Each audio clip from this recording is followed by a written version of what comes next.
Hi everyone, welcome to किपन education channel. So आज मैं आपको लिए ना मॉक टेस्ट तो नहीं है, ये एक तरह का रिवीजन टेस्ट है। ये आपका मतलब आपके लिए ना क्विक रिवीजन है। ये किसके लिए क्विक रिवीजन है? ये आपकी साइकोलॉजी की क्विक रिवीजन है, क्योंकि जिस जो टॉपिक आपके इम्पॉर्टेंट टॉपिक है उसमें से कौन कौन सी इम्पॉर्टेंट टर्म्स है उसके लिए मैं आज आपके लिए क्विक रिवीजन लेके आई हूँ साइको सेक्शन की। इसको हमने साइकोलॉजी को 2 पार्ट में मैंने डिवाइड करा है। एक पार्ट हम आज सुबह टाइम में कर लेंगे और एक पार्ट में शाम में आपको अपलोड कर दूंगी, ठीक है? क्योंकि मैंने क्वेश्चंस बहुत सारे ऑलरेडी अपलोड करे हुए हैं चैनल पे, आप विजिट करके देख सकते हो। बाकी मॉक टेस्ट की वीडियोस मैं डालती रहूँगी अब। और इसी के साथ ना मैं अपना फिज़िक्स का, केमिस्ट्री का और अपने मैथ्स का, इनके लिए भी आपका एक क्विक रीजन्स एक सेक्शन डालूंगी, ठीक है?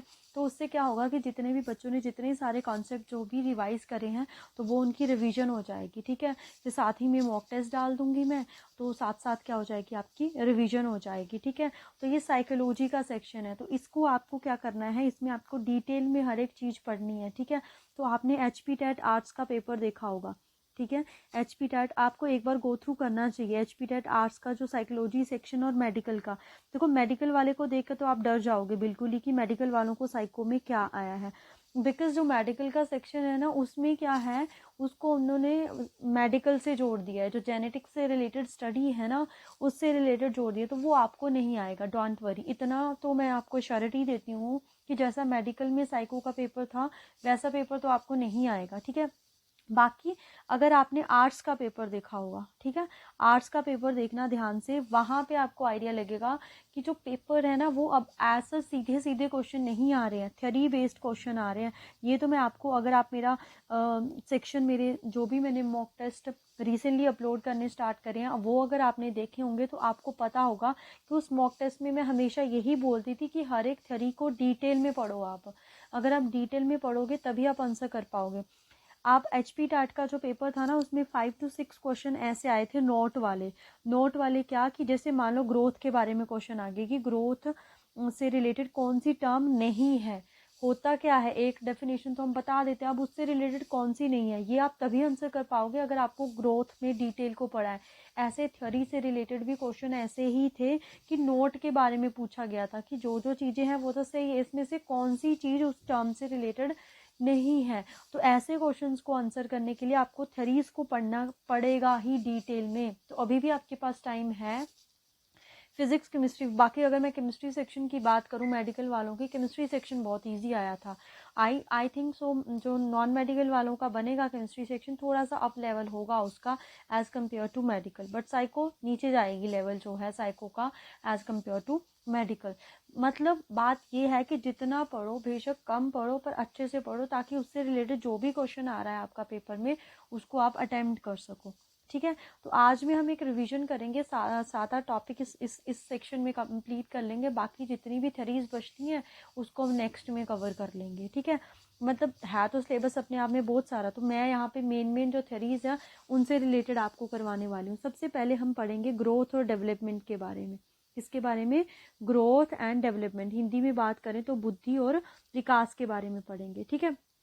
तो इससे रिलेटेड कितनी, देखो डेवलपमेंट की बात की गई। विकास एक ऐसी प्रक्रिया है जो सतत चलती है तथा जिसमें गुणात्मक परिवर्तन एवं परिवारात्मक परिवर्तन दोनों सम्मिलित है। मतलब जो हमारी डेवलपमेंट है वो क्या है, वो क्वांटिटेटिव भी है और क्वालिटेटिव भी है। बट जो हमारी ग्रोथ है इसका ना हम डिफरेंस ही देखते हैं, वहाँ से आपको क्लियर हो जाएगा, ठीक है? ये सारी चीज़ें ना जैसे ये देखो, यहाँ से करते हैं हम, ठीक है? तो जो हमारी ग्रोथ है वो क्या है, वो हमारी मात्रात्मक और परिमाणात्मक परिवर्तन होता है उसमें। मतलब कि जो ग्रोथ है वो ओनली क्वांटिटेटिव है, नॉट क्वालिटेटिव। बट जो हमारी डेवलपमेंट है वो क्वांटिटेटिव भी है और अगर हम बात करें वो क्वालिटेटिव भी है आपकी, ठीक है? उसके बाद ये हमारे शारीरिक परिवर्तन मतलब फिजिकल चेंजेस से रिलेटेड है। बट जो हमारी डेवलपमेंट है वो फिजिकल चेंजेस से, कॉग्निटिव डेवलपमेंट से, मेंटल एबिलिटी से, ठीक है, सभी चीज़ों से रिलेटेड है हमारे पास। एक और बात कि हमारे पास अगर हम बात करें अपनी उसकी डेवलपमेंट की, ठीक है, ये क्वेश्चन आया हुआ था ऐसे ग्रोथ का, कि ग्रोथ जो है लाइफ लॉन्ग प्रोसेस है। यही नोट वाला आंसर था उसका कि growth is not a life long process, it is a मतलब कि कब तक चलती है, अप टू मेच्योरिटी, मेच्योरिटी के बाद ये रुक जाती है। बट जो हमारी डेवलपमेंट है वो वार्म टू टर्म चलती है, मतलब लाइफ लॉन्ग प्रोसेस है। वेरी वेरी इंपॉर्टेंट बात है, इसको आप नोट कर लीजिए, यहाँ से क्वेश्चन बनेगा डेवलपमेंट से, पक्का 100% श्योरिटी देती हूँ, डेवलपमेंट से कोई ना कोई क्वेश्चन तो बनेगा ही बनेगा आपको, ठीक है। एक तो बनेगा ही बनेगा, कई बार 2 3 4 भी बन जाते हैं। अब हमारे पास क्वालिटेटिव चेंजेस के बारे में, मतलब कि अगर हम बात करें कि कोई भी जो है वे ऑफ डूइंग समथिंग, किसी काम को कैसे करता है, ability to do something, emotional understanding, वो हमारे क्वालिटेटिव चेंजेस में आता है, ठीक है। तो वो हमारे डेवलपमेंट में इंक्लूड होता है। क्वांटिटेटिव चेंजेस का मतलब है कि हमारी हाइट, वेट, शेप, बॉडी कैसी जा रही है, वो क्वांटिटेटिव हो गया। तो डेवलपमेंट हमारे पास क्या है, एक प्रॉपर ऑर्डर में चलती है, प्रोग्रेसिवली ऑर्डर एंड सिक्वेंशियली होती है हमारी। सतत कार तो आपको पता ही चला गया कि ये क्या होता है, एक लगातार चलने वाला तथा पीछे की अवस्था पर पुनः ध्यान नहीं देना, नोट रिवर्सिबल, पीछे नहीं, जो पीछे हो गया वो हो चुका है, राइट। उसके बाद ये तीनों हमारे पास किस किस को, फिजिकल डेवलपमेंट को भी, कॉग्निटिव डेवलपमेंट को भी, सोशल डेवलपमेंट को भी और इमोशनल डेवलपमेंट को भी, सभी डेवलपमेंट को इंक्लूड करता है हमारा जो ये क्या है, अगर हम बात करें डेवलपमेंट, ठीक है। ये क्वेश्चन भी आता है कि डेवलपमेंट किन किन एस्पेक्ट्स को कंसिडर करता है, तो हमारे पास फिजिकल को भी, कॉग्निटिव को भी, सोशल को भी, इमोशनल को भी, TCSP करके आप इनको लर्न कर सकते हो। सभी डेवलपमेंट में हमारे पास आते हैं ये एस्पेक्ट्स, ठीक है। नेक्स्ट जो है वो है हमारे पास, देखो फिजिकल डेवलपमेंट में से कैसे क्वेश्चन बनता है। फिजिकल डेवलपमेंट तो आप समझ ही गए, हाइट, वेट, साइज, शेप से रिलेटेड है। तो ये फिजिकल डेवलपमेंट में सबसे पहली डेवलपमेंट आती है मोटर डेवलपमेंट, जो कि है स्पीड से रिलेटेड, एक्यूरेसी से रिलेटेड, प्रिसीजन से रिलेटेड। तो जो मोटर डेवलपमेंट है ना, वो 2 तरह की होती है, ग्रोस मोटर स्किल होती है, उसमें फाइन मोटर स्किल होती है। ये इंपॉर्टेंट है कि ग्रोस मोटर स्किल में क्या होता है, तो ये हमारी जो बड़ी मसल्स होती है ना उससे रिलेटेड होती है, कि जैसे बच्चे की आर्म काम करती है, लेग्स काम करती है, ठीक है, तब वो डेवलप होती है, वो होती है ग्रोस मोटर। फाइन मोटर में क्या है, छोटी छोटी मसल, जैसे आंखों की मांसपेशियां, हाथ की मसल, ठीक है। तो ग्रोस टू फाइन चलती है हमारी जो मतलब पहले ग्रोस टू फाइन डेवलपमेंट चलती है, मतलब हमारी पहले जो लार्ज मसल है वो डेवलप होती है, उसके बाद जो हमारी अगर हम बात करें स्मॉल मसल्स है वो डेवलप होती है, ठीक है। बाकी ना इसका ना एग्जाम्पल आता है कि जैसे ग्रोस मोटर स्किल में कौन कौन सी प्रैक्टिस आती है, जैसे घुटनों के बल चलना, क्रॉलिंग करना, उसके बाद standing, running, walking, running, jumping, तो ये सारी एक्सरसाइज किस में आती है, ग्रोस मोटर स्किल में। तो यही क्वेश्चन आता है कि वॉकिंग, रनिंग, जंपिंग ये कौन से स्किल के अंदर आते हैं, ग्रोस मोटर। बाकी फाइन मोटर में हम बच्चों का ड्राइंग करना, पेंटिंग करना, राइटिंग करना, काजल लगाना, ये सारा हमारा किस में आ जाता है, ये हमारा फाइन मोटर स्किल में आ जाता है, ठीक है। तो ये तो हमारा फिजिकल डेवलपमेंट से रिलेटेड। यहाँ इंपॉर्टेंट चीज क्या है कि आपको फाइन मोटर और ग्रोस मोटर के बारे में याद रखना है। ग्रोस मतलब कि जो हमारी लार्जर मसल्स है वो डेवलप होती है, और फाइन मतलब कि स्मॉल मसल्स जो है वो हमारी डेवलप होती है, और हमारी जो डेवलपमेंट है वो ग्रोस टू फाइन चलती है। ये क्वेश्चन भी बन सकता है आपका, right.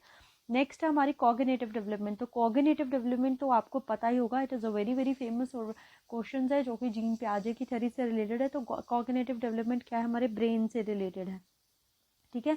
How how the brain functions, ठीक है, हमारा ब्रेन जो फंक्शन कैसे करता है, कैसे वो डेवलप होता है। तो ब्रेन की अगर हम बात करें 2 पार्ट में डिवाइड है, लेफ्ट एंड राइट। तो लेफ्ट ब्रेन जो है वो लॉजिकली होता है, और जो राइट ब्रेन है वो क्रिएटिविटी को शो करता है। जैसे साइंस, मैथ, लैंग्वेज ये हमारे लॉजिकल में आ जाते हैं, क्रिएटिविटी में आ गई, ड्राइंग आ गई, म्यूजिक आ गया, डांस आ गया, ठीक है। बाकी हमारे दिमाग का कॉग्निटिव डेवलपमेंट, थिंकिंग हमारी आ गई, ठीक है, इमेजिनेशन आ गई, मेमोरी आ गई, लैंग्वेज डेवलपमेंट आ गई, ये सारी चीज़ें हमारी कॉग्निटिव डेवलपमेंट के अंदर आती हैं, ठीक है। नेक्स्ट पार्ट पे चलते हैं। नेक्स्ट हमारी सोशल डेवलपमेंट। तो सोशल डेवलपमेंट में क्या आता है, देखो क्वेश्चन ना आपको ये भी आ जाता है कि वो कौन सी डेवलपमेंट होती है जिसमें बच्चा जैसे सोसाइटी के बारे में चीज़ें सीखता है, तो वो सोशल डेवलपमेंट है। ये आपका प्रीवियस ईयर क्वेश्चन भी है, ठीक है। बाकी मोरल डेवलपमेंट जो है वो भी इसी से रिलेटेड, जिसमें हम मोरालिटी के बारे में सीखते हैं, ठीक है। The process of A learning, adapting and instilling the values, norms and socially approved ways of behavior is known as a socialization, ठीक है। अगर आप डिटेल में जानना चाहते हो what is socialisation, what are the agents of socialisation, तो मैंने सोशलाइजेशन के ऊपर वीडियो बनाई है, वीडियो में लिंक मैं आपको दे दूंगी, वहां से आप देख लीजिएगा, ठीक है। तो ये हमारे पास सोशलाइजेशन। तो socialisation also a life long process starting from infancy to death. तो ये भी इंपॉर्टेंट बनता है कि जो सोशलाइजेशन है वो क्या है, लाइफ लॉन्ग प्रोसेस है और वो इन्फेंसी टू डेथ चलता है। एक और बात मैं आपसे ये जानना चाहती हूँ कि जो ये 2-3 दिन बचे हैं आपके नॉन मेडिकल वालों के, तो आप क्या चाहते हो कि मैं आपको प्रीवियस क्वेश्चन का मॉक टेस्ट प्रोवाइड करवाऊँ या आपकी रिवीजन क्लासेस लगाऊँ फिजिक्स, केमिस्ट्री और मैथ्स की? ठीक है, ज़रूर आप कमेंट करना कि आप क्या चाहते हो, उसके अकॉर्डिंग फिर मैं प्रोसीड करती हूँ कि जैसे बच्चे बोलेंगे। अगर आप रिवीजन सेशन के लिए बोलते हो तो मैं रिवीजन सेशन ले लूँगी, अदरवाइज मैं इंपॉर्टेंट क्वेश्चन के आपको मॉक टेस्ट प्रोवाइड करवा दूँगी। ठीक है, ज़रूर कमेंट कीजिएगा, तो मेरे को मेजॉरिटी ऑफ जो स्टूडेंट्स बोलेंगे वैसा हम कर लेंगे, राइट। नेक्स्ट है इमोशनल डेवलपमेंट। तो इमोशनल डेवलपमेंट में क्या है कि बच्चा कैसे अपने इमोशंस पे कंट्रोल करता है।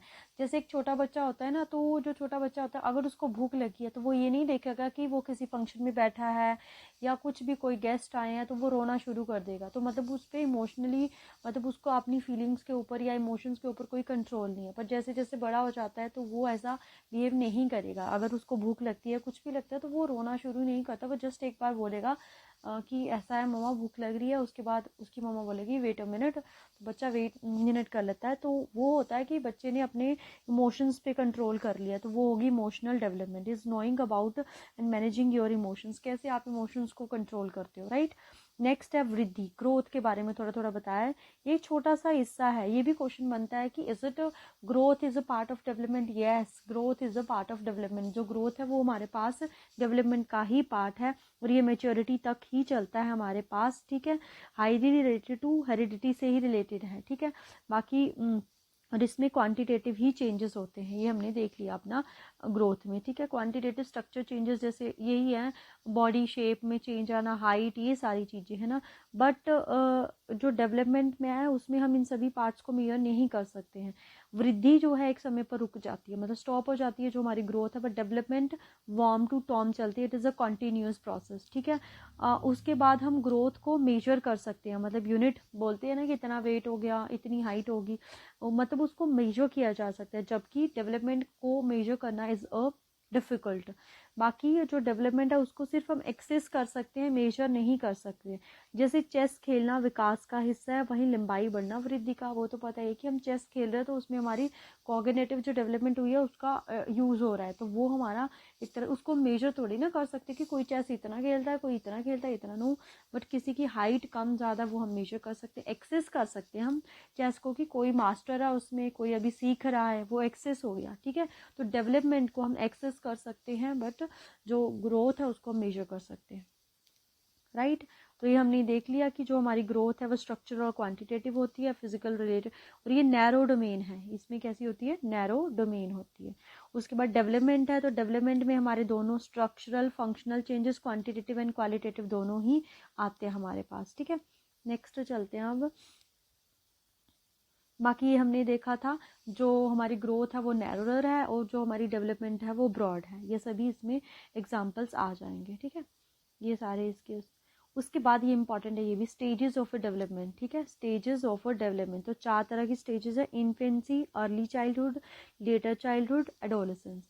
0 to 4 infancy, 2 to 6 early childhood, 6 to 12 letter childhood, 12 to 18 हमारा एडोलेसेंस, ठीक है। बाकी WHO ने 10 to 19 ईयर्स को क्या बोला है, एडोलेसेंस, राइट। अब ना यहाँ से क्वेश्चन पता क्या बनता है, इसमें से ना क्वेश्चन ये बनता है कि एक तो यही है कि इन्फेंसी जो स्टेज है उसका जो टाइम पीरियड है वो क्या है, 0 to 2 ईयर, राइट।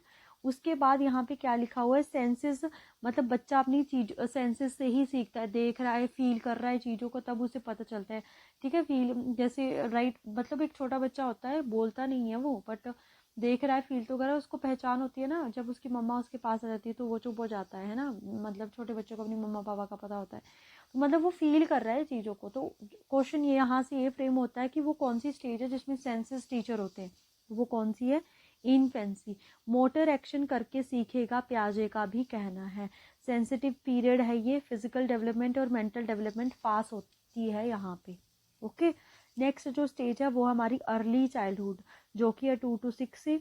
इसको टॉय एज भी बोलते हैं, प्ले एज भी बोलते हैं। प्ले एज किसने बोला था, एरिक्सन ने। तो एरिक्सन की थ्योरी बहुत इंपॉर्टेंट है, आर्ट्स वालों को यहाँ से क्वेश्चन आया था कि जो एरिक्सन की थ्योरी है उसमें फर्स्ट स्टेज कौन सी है, किस कैसे लर्न करा है इसको हमने, TI3 IgE करके। तो टी से क्या था, ट्रस्ट वर्सेस एनाटॉमी, तो यही इसकी फर्स्ट स्टेज थी। ठीक है, आपको ऐसे आ सकता है कितनी स्टेजेस होती हैं, या किसी स्टेज के एज के बारे में पूछ सकते हैं। ठीक है, उसके बाद ये फास्टेस्ट लैंग्वेज डेवलपमेंट होती है। यहाँ पे इमिटेटिव एज है, बच्चा जो है वो नकल करना सीखता है। बाकी sensitive, critical and fastest language development तो हो ही गई है। फिजिकल डेवलपमेंट फास्टेस्ट होती है, but socialisation is also rapid, socialisation भी क्या होती है यहाँ पे, फास्ट होती है। नेक्स्ट क्वेश्चन है हमारे पास लेटर चाइल्डहुड। क्या है हमारे पास, लेटर चाइल्डहुड। लेटर चाइल्डहुड उत्तर बाल्यावस्था, 6 से 12 वर्ष तक चलने वाली है ये। इसको गैंग एज भी बोलते हैं, game age, sports, elementary school age, long term friendship age. Physical development यहाँ स्लो हो जाती है। बाकी सीडो मेच्योरिटी, सीडो मतलब एक तरह से झूठी मेच्योरिटी, पूरी तरह से मेच्योरिटी नहीं आती है बच्चों में, एक सीडो मेच्योरिटी आ जाती है। बन सकता है ये क्वेश्चन कि सीडो मेच्योरिटी है जो वो कौन सी स्टेज में आता है, तो वो आती है हमारी लेटर चाइल्डहुड में। उसके बाद लेटेंसी स्टेज। ठीक है, इसको लेटेंसी स्टेज भी बोलते हैं। किसने बोला था, फ्रूइड ने। तो फ्रूइड क्या है हमारे पास, साइको एनालिसिस के फादर है हमारे पास ये फ्रूइड। ठीक है, साइको एनालिसिस के फादर हैं, वेरी वेरी इंपॉर्टेंट है।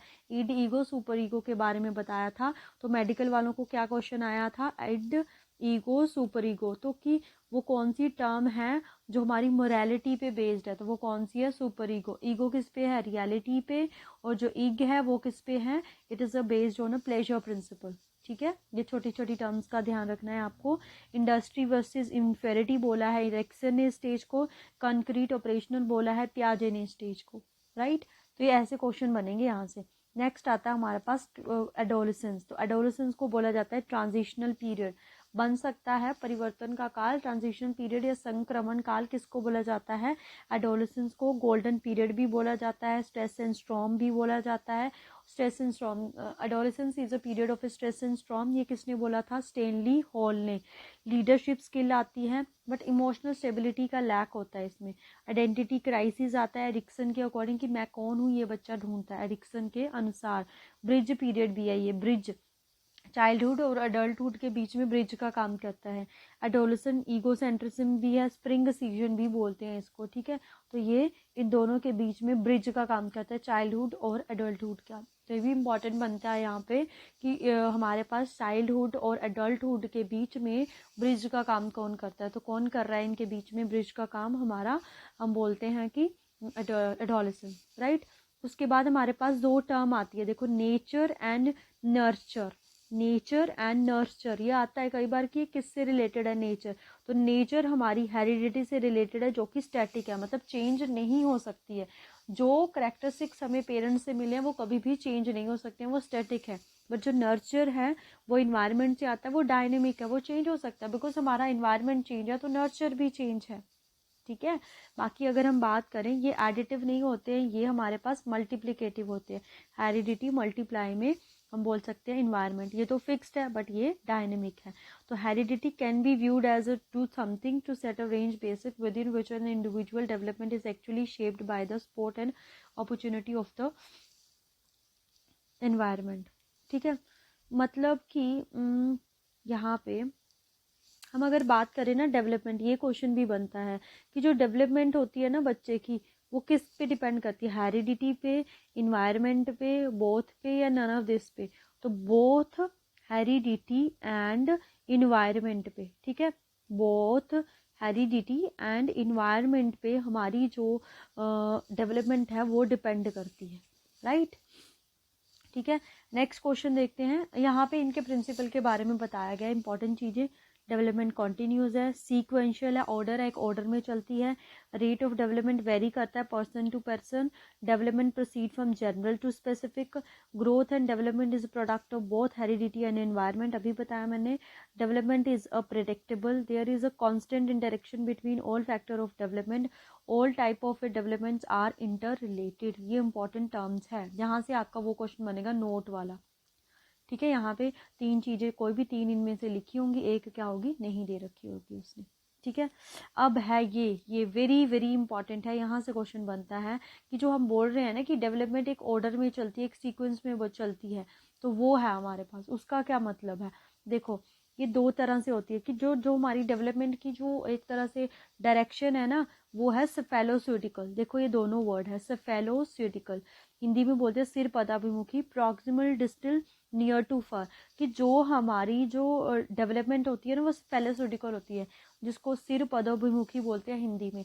सिर मीन्स क्या हो गया, हेड, और पदो मीन्स बोलते हैं पैर। तो हमारी जो डेवलपमेंट है वो हेड टू टो चलती है, हेड टू टो, मतलब अपर पार्ट पहले डेवलप होता है फिर लोअर पार्ट डेवलप होता है। तो ये भी आपका प्रीवियस ईयर क्वेश्चन है, ठीक है। और जो प्रॉक्सिमल डिस्टल है ना, इसका मतलब पता क्या, इसका मतलब है कि जो सेंट्रल पार्ट है ना वो पहले डेवलप होता है और बाद में पेरिफ्री वाला पार्ट होता है। जैसे हमारे टीथ होते हैं ना, तो बीच वाले पहले आते हैं, बाकी बाद में पेरिफ्री वाले आते हैं। तो ये है प्रॉक्सिमल डिस्टल का नियर टू फार, मतलब कि बीच वाले, सेंट्रल पार्ट पहले आएगा, पेरिफ्री वाला बाद में आएगा।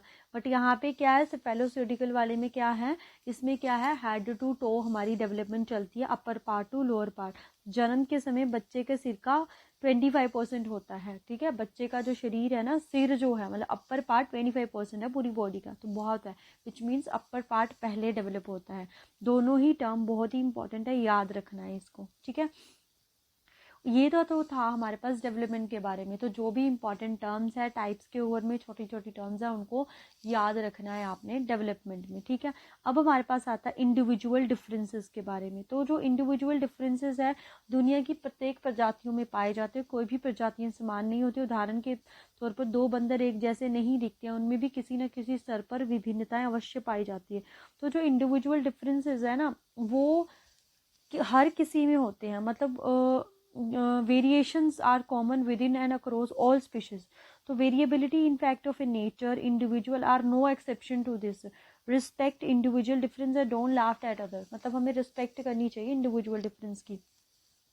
They vary in terms of physical character such as height, weight, strength, hair color.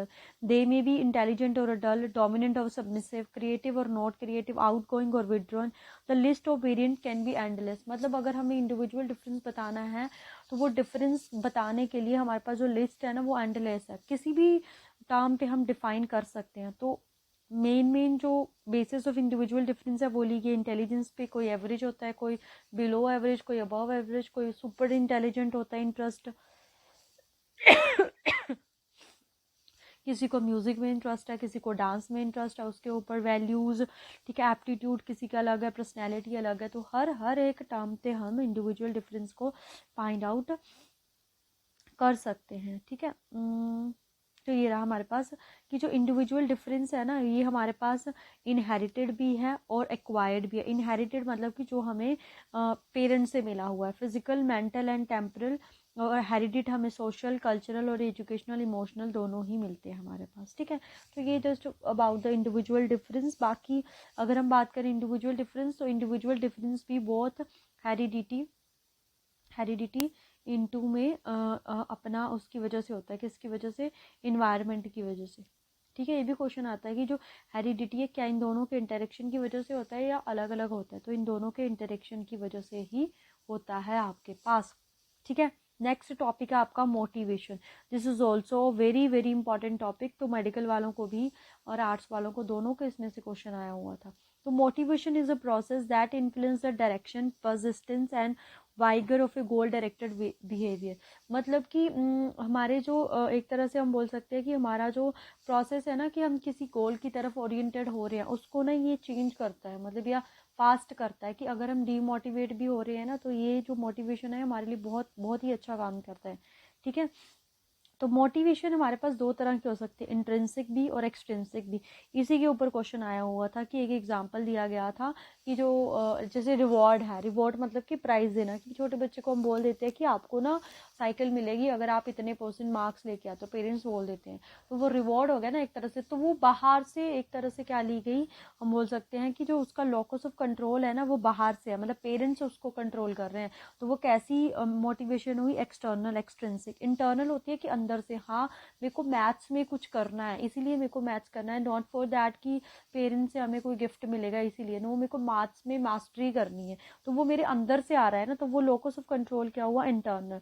तो वो इंट्रिंसिक और इंटरनल मोटिवेशन हुई आपकी, ठीक है। तो ये आप खुद से समझ सकते हो। जैसे यहाँ पे जैसे ये हमारे पास इंटरनल में क्या आ गया, रिवॉर्ड आ गया, सैलरी आ गया, मार्क आ गया, ठीक है, इंटरनल में आ गया हमारे, इंटरनल नहीं सॉरी, ये एक्सटर्नल में आ गई ये सारी चीज़ें हमारे पास, रिवॉर्ड, सैलरी और मार्क है, राइट। उसके बाद हमारे पास बच्चों में इंटरनल अभिप्रेरणा को बढ़ावा देना चाहिए, ठीक है, इंटरनली बच्चों को, मतलब इसलिए नहीं आपको बच्चों से मार्क्स चाहिए, आपको बच्चों को ये बोलना चाहिए कि आप अगर इस सब्जेक्ट में जाते हो, मास्टरी करते हो, तो बहुत कुछ किया जा सकता है, प्रेज मिलेगी आपको आगे जाके, छोटी छोटी प्रेजेस से अगर आप बच्चों को, तो वो उतने ही ज़्यादा मोटिवेट उतने टाइम के लिए होंगे, ठीक है।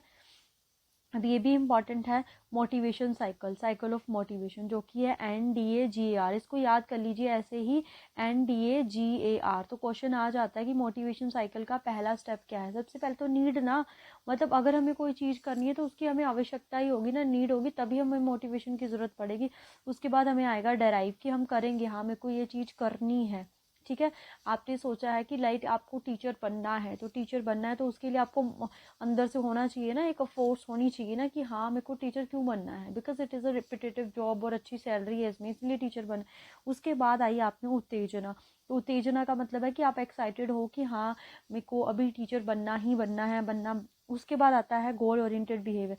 अब आपको गोल ओरिएंटेड बिहेवियर क्या करना है कि आपको पता है कि अगर आपको टीचर बनना है तो पहले टैट देना पड़ेगा, उसकी तैयारी करनी पड़ेगी, फिर कमीशन होगा, ऐसे करके वो हो गया आपका गोल ओरिएंटेड बिहेवियर। उसके बाद अगर आप प्रॉपर गोल ओरिएंटेड बिहेवियर करते हो तो आपको मिलेगी अचीवमेंट, ठीक है। बट अगर आपने मतलब कुछ ना कुछ कहीं पे कुछ कमी रहेगी तो फिर क्या होता है, मतलब हम बोल देते हैं रिडक्शन ऑफ अराउजल, कि उसमें कमी आ गई, तो फिर ये साइकिल दोबारा से हम देखेंगे कि हमें वही नीड है, कहाँ पे कमी हुई, तो फिर ऐसे साइकिल चलता रहता है जब तक हमारे पास क्या हुई है, हमारी जो अचीवमेंट है वो अचीव नहीं हुई है, राइट। तो ये था हमारा साइकिल।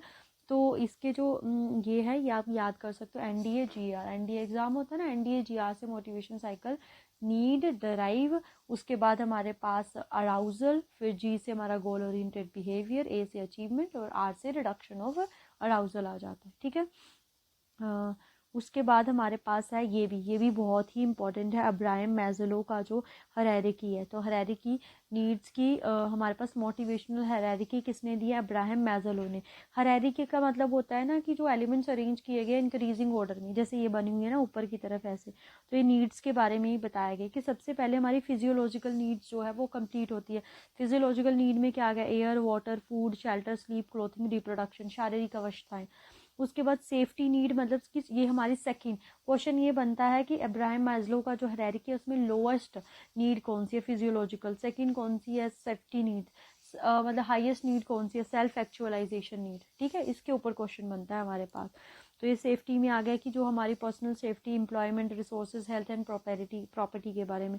लव एंड बिलोंगिंग के बारे में यहाँ पे इसको साइकोलॉजिकल नीड या फिर सोशल नीड भी बोल देते हैं इसको, है ना, मतलब जो हमें फैमिली चाहिए, चिल्ड्रन चाहिए, वो सारी। एस्टीम नीड में कि अभी हमारे पास फाइनेंशियल सिक्योरिटी भी है, हमारे पास फैमिली भी अच्छी है, तो हमें रिस्पेक्ट चाहिए, जो भी स्टेटस, रिकॉग्नाइजेशन, स्ट्रेंथ, फ्रीडम। तो अब जब जिसको ये सारी चीज़ें मिल गई तो उसके बाद सिर्फ सेल्फ एक्चुअलाइजेशन की बात बचती है, कि वो सत्संगी टाइप की एक तरह से मोह माया को छोड़ देना, कि अब सब कुछ तो है, क्या चाहिए, अब भगवान की सेवा करनी चाहिए हमें, तो वो वाली स्टेज होती है सेल्फ एक्चुअलाइजेशन वाली स्टेज, ठीक है। और इसके बाद ना इसमें से क्वेश्चन ये बनता है ना कि जो हमारी ये जो चार की चार नीड्स है ना ये वाली, इनको ना डेफिशिएंसी नीड भी बोलते हैं। तो ये भी क्वेश्चन आता है, डेफिशिएंसी नीड, इसको क्या बोलते हैं, इन चारों नीड्स को बोलते हैं डेफिशिएंसी, और जो सबसे ऊपर है उसको बोलते हैं ग्रोथ नीड। इसके ऊपर भी क्वेश्चन आया हुआ है प्रीवियस ईयर में आपका, ठीक है। ग्रोथ नीड बोलते हैं इसको, तो इसको भी आपने मार्क कर लेना है, याद रखना है, ठीक है। अभी हम नेक्स्ट पे चलते हैं। तो नेक्स्ट आ गया हमारा IQ, this is also a very very important. तो इसमें ना मैं ना थ्योरीज को नहीं इतना ज़्यादा फोकस कर रही हूँ, इसमें मैं जो भी इंपॉर्टेंट थ्योरी से रिलेटेड जो और अलावा टर्म्स है उन पे फोकस कर रही हूँ, क्योंकि अब ना थ्योरी से क्वेश्चन आने कम हो गए, जो भी थ्योरी रही या साइकोलॉजी की ये जो इंपॉर्टेंट टर्म है ना इनसे क्वेश्चन आ रहे हैं। तो आर्ट्स वालों को तो सीधा सा IQ का जो फॉर्मूला आता है ना, MACA इंटू में 100, उसके ऊपर ही क्वेश्चन आया हुआ था, ठीक है। तो IQ है इंटेलिजेंट क्वेश्चन।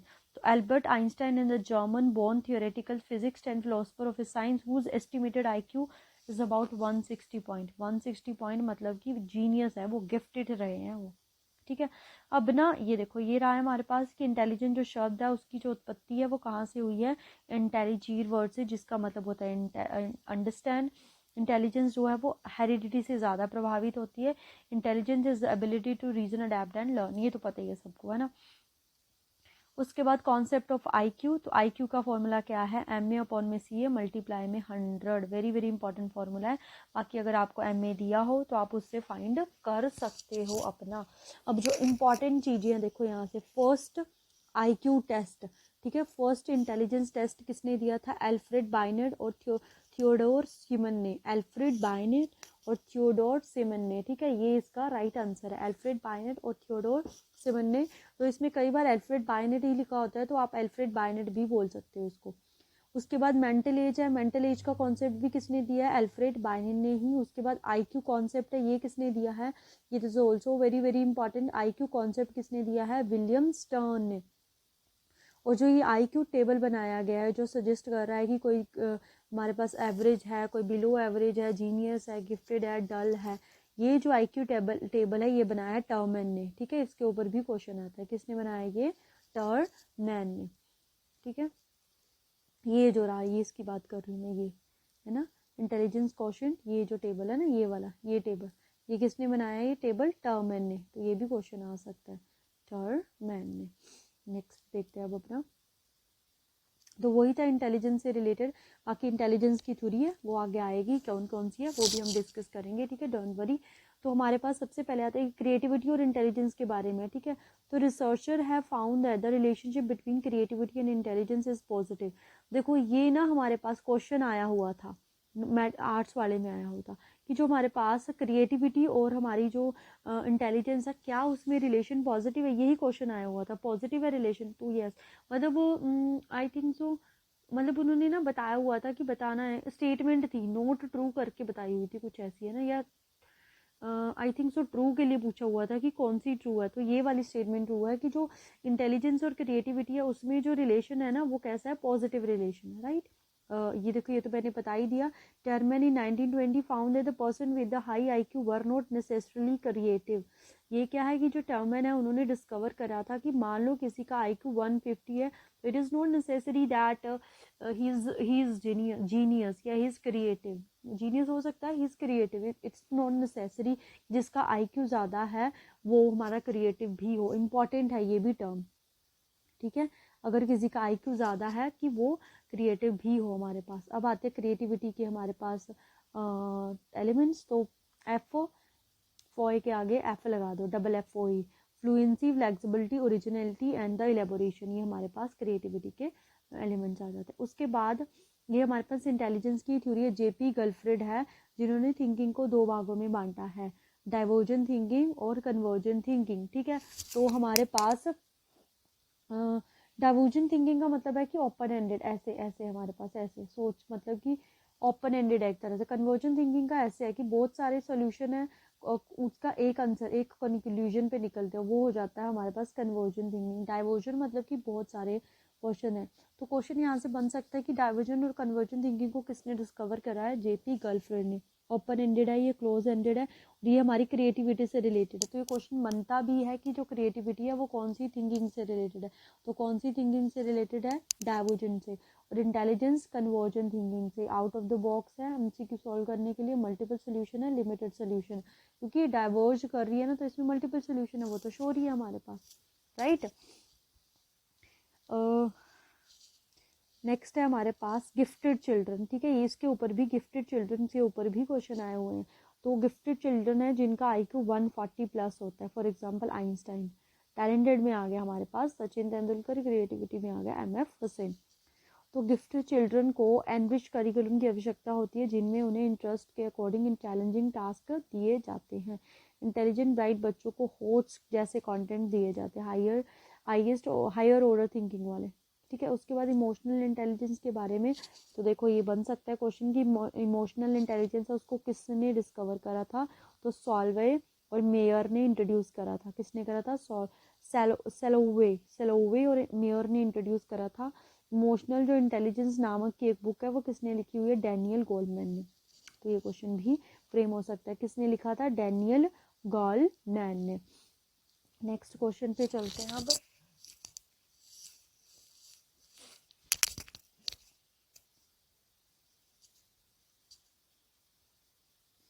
तो बाकी आ गया हमारे पास कि इमोशनल इंटेलिजेंस में social skill, self awareness, motivation, empathy और सेल्फ रेगुलेशन के बारे में, ठीक है।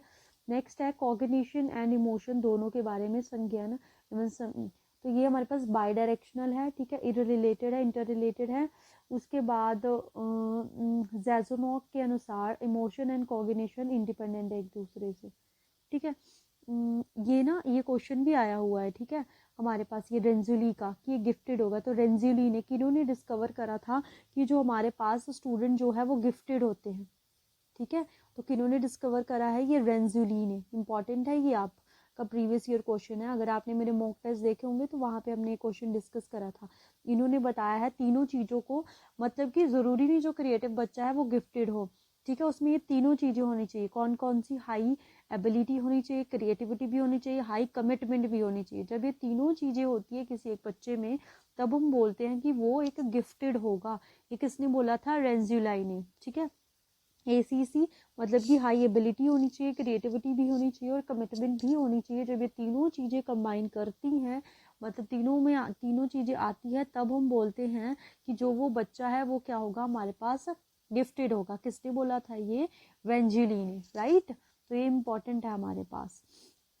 नेक्स्ट देखते हैं अब हमारे पास आता है very very important theory of multiple intelligence, ठीक है। थ्योरी ऑफ मल्टीपल इंटेलिजेंस के बारे में आता है यहाँ पे। सो ना इनको करने से पहले ना एक बार ना हम देखो यहाँ पे ना इंटेलिजेंस थ्योरी के बारे में पढ़ लेते हैं अपना, ठीक है। इंटेलिजेंस थ्योरी के बारे में ध्यान से देखना, बहुत ही इंपॉर्टेंट है ये आपकी इंटेलिजेंस थ्योरी। मैंने अलग से बनाई हुई है, वहाँ से भी आप देख सकते हो, पर यहाँ पे इंटेलिजेंस टॉपिक आया तो मैंने सोचा कि यहाँ पे डिस्कस करवा देती हूँ।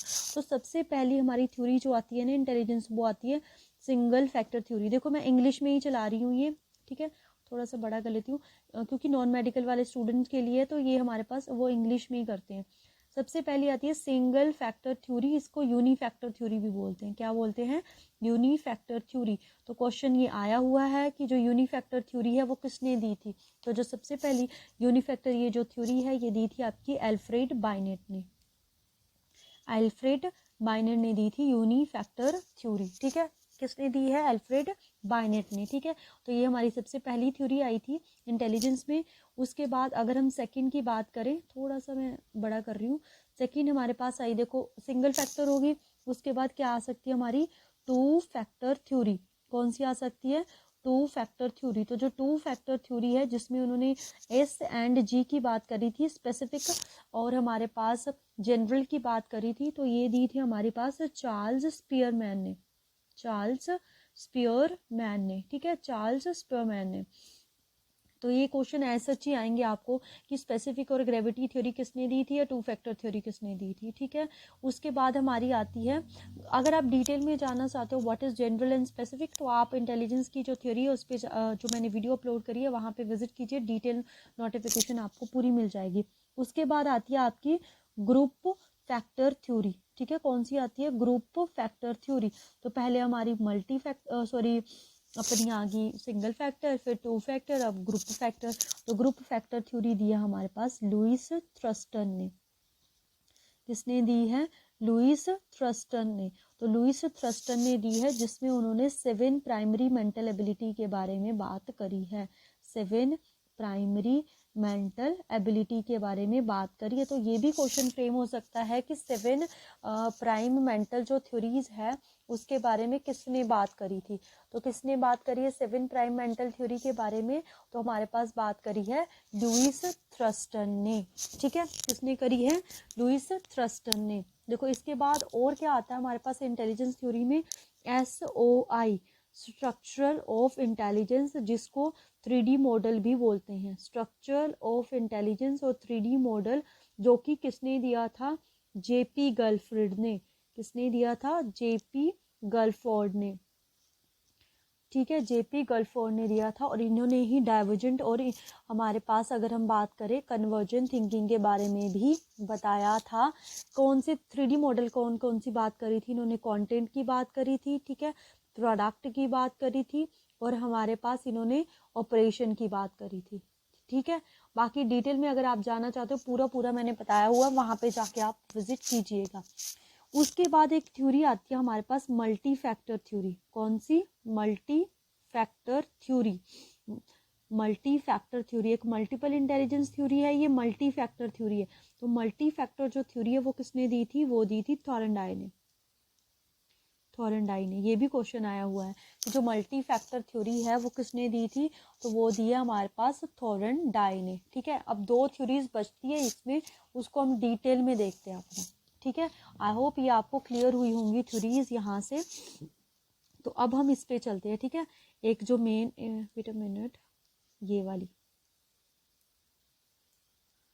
सबसे नेक्स्ट जो थ्योरी है वो हमारे पास theory of multiple intelligence. Theory of multiple intelligence किसने दी है? हॉवर्ड गार्डनर ने दी है। हॉवर्ड गार्डनर ने। तो इसमें उन्होंने 8 टाइप्स की इंटेलिजेंस के बारे में बात की है। देखो ये ऐसे याद करा हुआ है हमने उनको, किल मीन्स करके।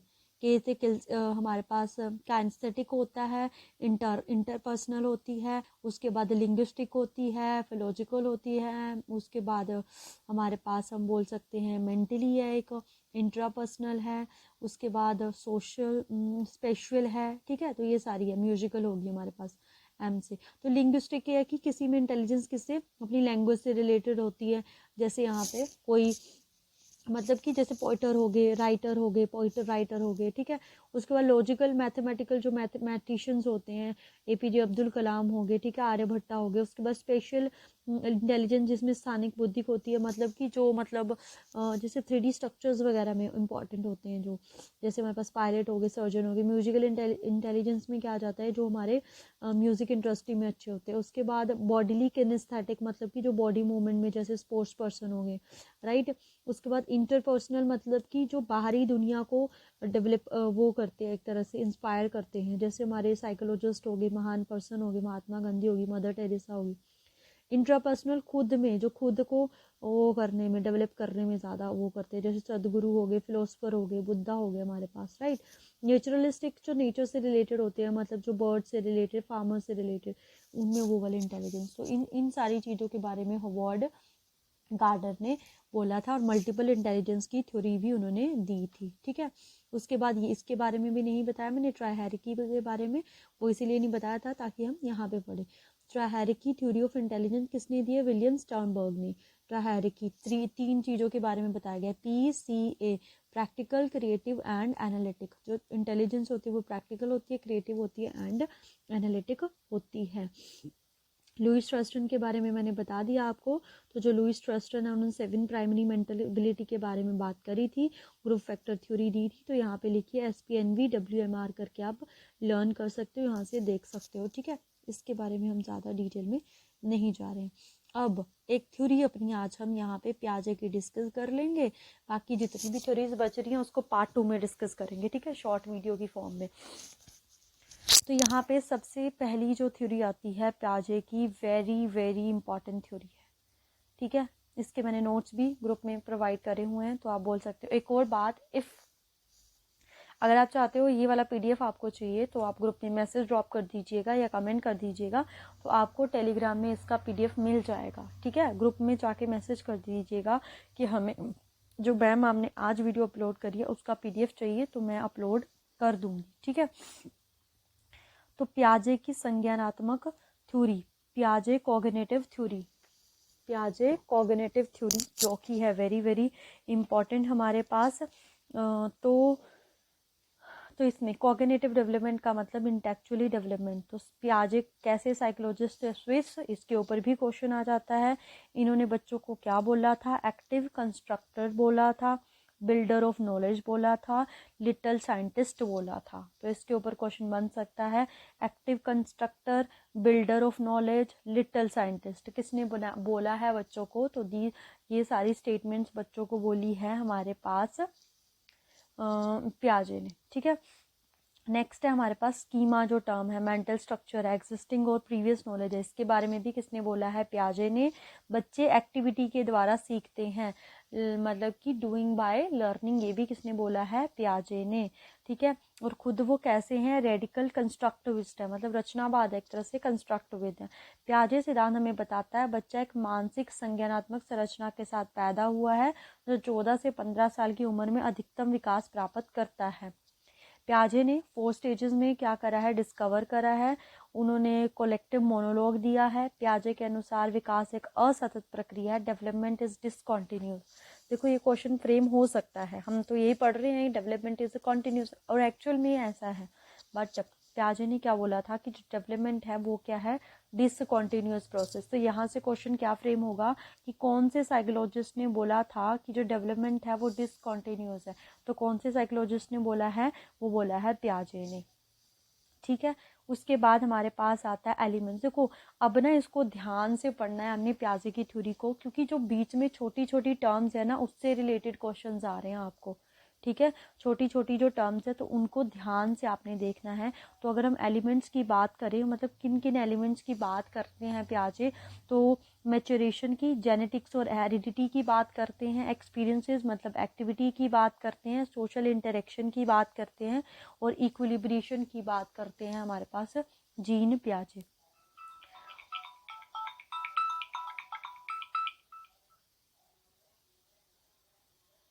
तो sorry for that.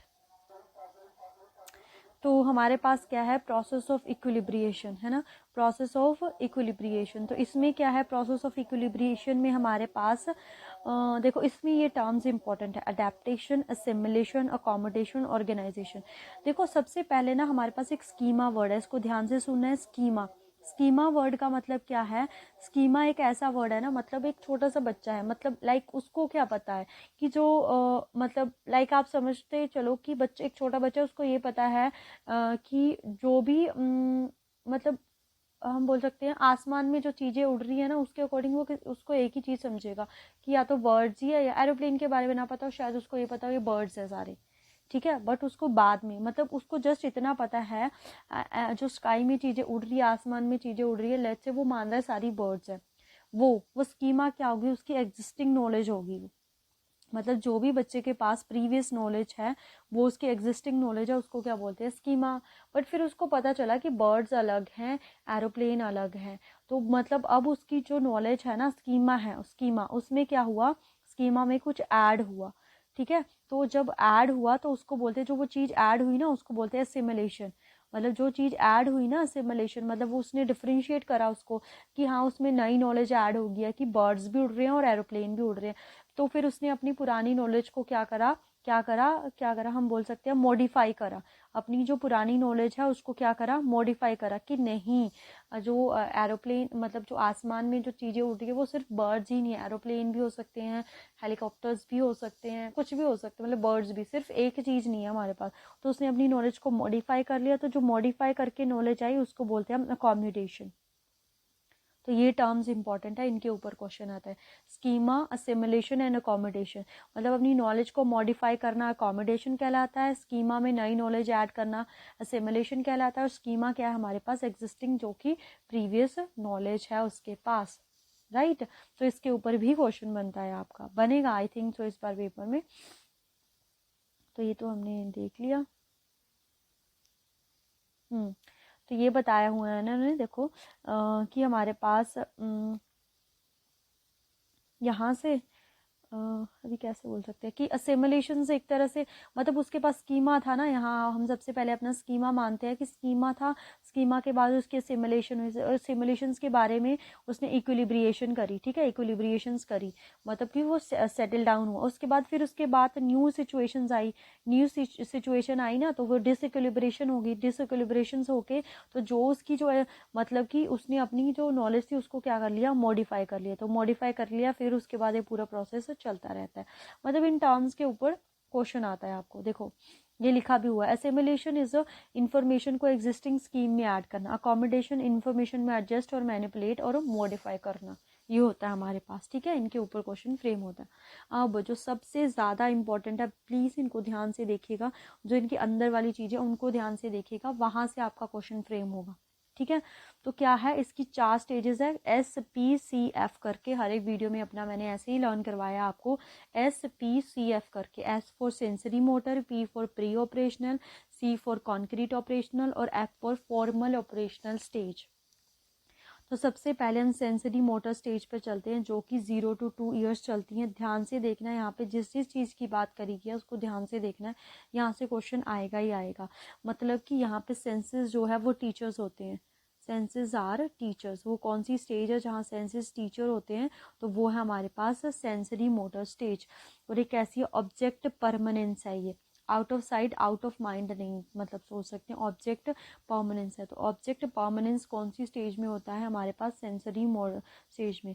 Goal oriented behaviour होता है। सेंसेस आर टीचर्स, ये थिंक्स विद आई, मतलब कि अपनी जो सेंसेस है उनके थ्रू ही बच्चा सोचता है। यहाँ पे इंपॉर्टेंट एक तो ये हुआ सेंसेस आर टीचर, और दूसरा क्या हुआ कि जो ऑब्जेक्ट परमानेंस है वो कौन सी स्टेज में होता है, सेंसरी मोटर स्टेज में होता है बच्चा। ठीक है, अभी जैसे सेकेंड स्टेज पर चलते हैं अब हम।